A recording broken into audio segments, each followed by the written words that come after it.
부산지인 믿음의 가족 여러분, 하나님의 은혜와 평강이 오늘도 여러분의 가정과 일터 가운데 함께 하시기를 소망합니다.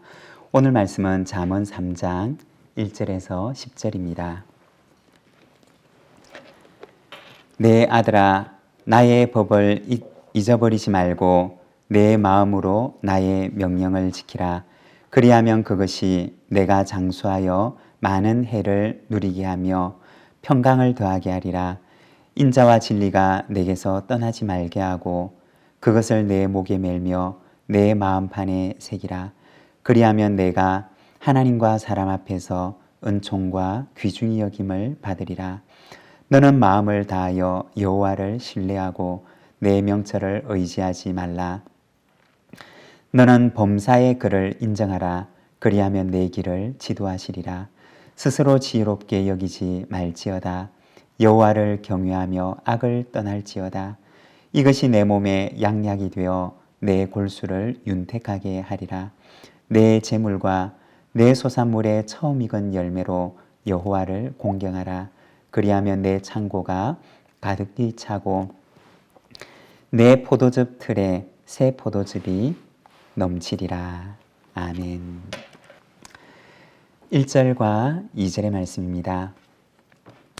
내 아들아, 나의 법을 잊어버리지 말고 내 마음으로 나의 명령을 지키라. 그리하면 그것이 내가 장수하여 많은 해를 누리게 하며 평강을 더하게 하리라.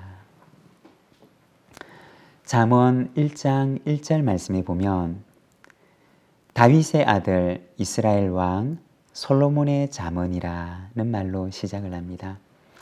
이 잠언은 솔로몬 왕이 그의 아들을 향하여서 주는 신앙의 권면이기도 하고 또는 모든 믿음의 부모가 혹은 연장자가 자녀를 향하여 혹은 후배들을 향하여 주는 신앙적인 권면이기도 합니다.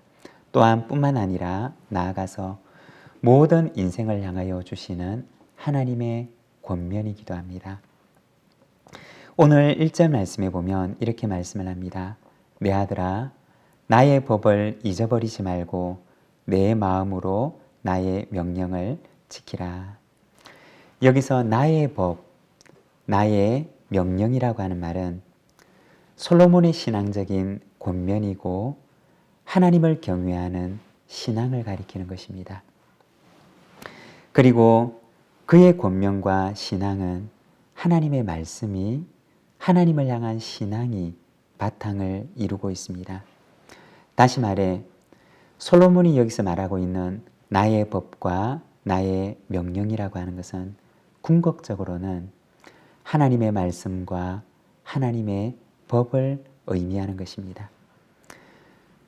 여기 잠언 3장 말씀에서는 말씀 가운데 거하는 삶, 하나님의 법 안에 거하는 삶에 대해서 이야기를 하는 것입니다. 여러분, 인생의 진정한 복된 삶이 어디에 있을까요? 그것은 하나님의 질서, 하나님의 법 안에 거하는 삶 속에 있습니다. 우리가 하나님의 말씀 안에 거할 때, 하나님의 질서와 하나님의 법 안에 거할 때 하나님께서 인생에게 허락하시는 그 참된 복을 누리며 살아갈 수가 있는 것입니다. 2절에 보면 그 법 안에 사는 사람들에게 무엇이 있으리라고 말씀하시느냐? 장수와 평강이 있을 것이라고 하십니다. 장수라고 하는 것은 말 그대로 긴 날들이라고 하는 뜻입니다. 이것은 시간의 길이를 의미하기도 하지만 그러나 한 걸음 더 나아가서 하나님께서 주시는 생명을 충만하고 풍성하게 누리는 상태를 가리키는 것입니다. 시들시들한 생명이 아니라 하나님께서 원래 인간을 만드실 때 부유하셨던 그 생명력으로 가득 찬 그 생명과 시간들을 충만하게 누리는 상태를 가리키는 것입니다. 여러분, 얼마나 복된 삶입니까? 하나님께서 아담에게 생기를 불어넣으시고 그에게 생명이 충만한 복을 허락해 주시는데 바로 하나님의 법과 그 질서 아래 거하는 사람에게 하나님께서 그 복을 주시리라고 얘기를 하는 것입니다. 그리고 평강이라고 하는 말은 샬롬이라고 하는 말인데 이 샬롬은 인간이 에덴에서 누리는 평화를 가리키는 것입니다. 사람이 하나님과 바른 관계 속에 거하고 사람과 사람이 서로 하나님께서 주신 질서와 그 하나님께서 원래 의도하셨던 그 바른 관계 속에 거할 때 거기에서 주어지는 평강을 가리켜서 이 샬롬이라고 이야기를 합니다. 하나님 안에 거하는 사람에게 하나님께서는 장수와 평강을 허락하시리라고 말씀하십니다. 사랑하는 여러분, 하나님 안에 거하시기를 바랍니다.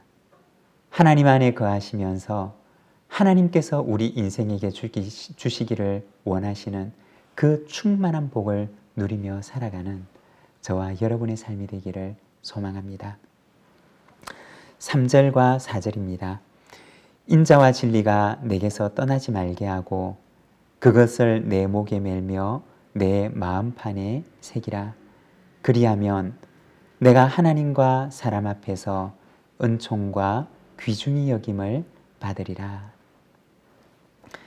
여기서 인자와 진리라고 하는 것은 원어 성경에서는 헤세드와 에메트라고 하는 단어를 사용하는데 여기 이 헤세드라고 하는 단어, 우리말로는 인자라고 번역되어 있는 이 단어는 성경에서 얼마나 중요한 단어인지 모릅니다. 한마디로 얘기를 하면 이 인자, 헤세드라고 하는 것은 하나님께서 우리를 대하시는 방식을 말하는 것입니다. 우리는 신실하지 않지만 그러나 하나님께서는 변하지 않는 사랑으로 우리를 대하시는 것, 즉 우리를 향한 하나님의 변치 않는 사랑, 이것이 바로 헤세드이고 이것이 바로 인자입니다. 이것이 하나님께서 우리를 대하시는 방식이라는 것입니다.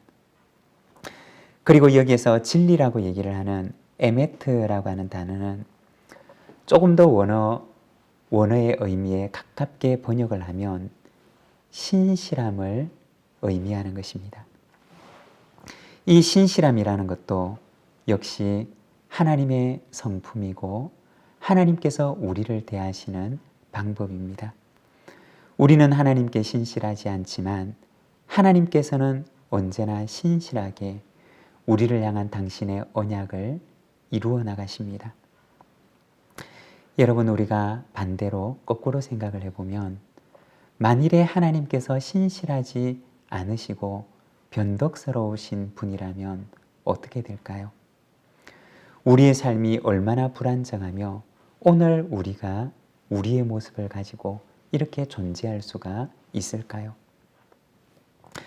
그렇지만 하나님께서는 우리를 향하여 신실하십니다. 심지어는 우리가 하나님을 향하여 신실하지 못할 때에도 하나님께서는 우리를 향하여 신실하시고 당신의 언약적인 사랑을 결코 저버리지 아니하십니다.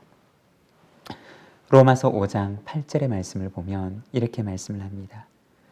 우리가 아직 죄인 되었을 때 그리스도께서 우리를 위하여 죽으심으로 하나님께서 우리에 대한 자기의 사랑을 확증하셨느니라. 우리가 하나님을 향하여서 죄인 되고 하나님을 향하여 여전히 신실하지 못한 그때에도 하나님께서는 우리를 향한 사랑을 나타내셨다는 것입니다. 왜냐? 우리를 향한 당신의 언약을 지키시기 위함이었습니다. 그런데 오늘 말씀에 보면 하나님께서 우리를 대하셨던 그 방법대로 너도 하나님을 대하고 너도 내 이웃을 대하라고 말씀하시는 것입니다. 여러분, 얼마나 우리에게는 은혜와 감사의 말씀이고 또 얼마나 죄성을 가진 우리의 인생을 향한 하나님의 간절하고 애절한 부탁인지 모릅니다. 우리 그리스도인의 삶은 언제나 그 기준이 하나님이 되어야 합니다. 우리가 빚진 자라고 하는 말은 하나님께서 먼저 우리에게 이 사랑을 베풀어 주셨다는 것입니다.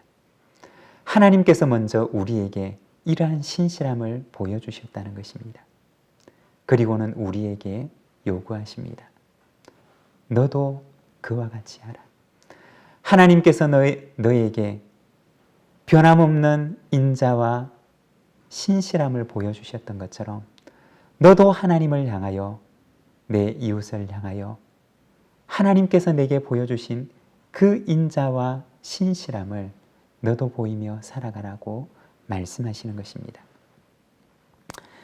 사랑하는 여러분, 저와 여러분의 삶이 그와 같이 되기를 원합니다.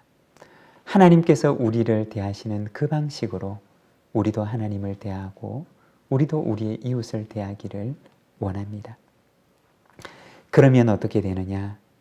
오늘 말씀해 보면 내가 하나님과 사람 앞에서 은총과 귀중히 여김을 받으리라고 하십니다. 그렇게 하면 하나님께서도 내게 은총을 베푸시고 너를 귀중히 여기시며 뿐만 아니라 내가 그렇게 대하는 너의 이웃도 너에게 은총과 귀중히 여김을 너에게 베풀 것이다 라고 이야기합니다. 저와 여러분의 삶이 하나님이 기준이 되고 하나님을 닮아가는 삶이 되기를 소망합니다. 5절과 6절입니다. 너는 마음을 다하여 여호와를 신뢰하고 내 명철을 의지하지 말라. 너는 범사의 그를 인정하라. 그리하면 내 길을 지도하시리라. 여호와 하나님을 신뢰하고 너의 명철을 의지하지 말라고 말씀합니다. 여러분, 인간의 명철과 인간의 지혜가 얼마나 연약한 것인지를 말씀해 주는 것입니다. 우리의 타락한 지성은 언제든지 죄성을 향하여 달려갈 수가 있다는 것입니다. 그래서 권면하기를 여호와를 신뢰하고 내 명철을 의지하지 말라고 권면합니다. 우리가 왜 기도하느냐? 우리는 기도 속에서 내 뜻이 아니라 하나님의 뜻을 발견할 수 있기 때문입니다.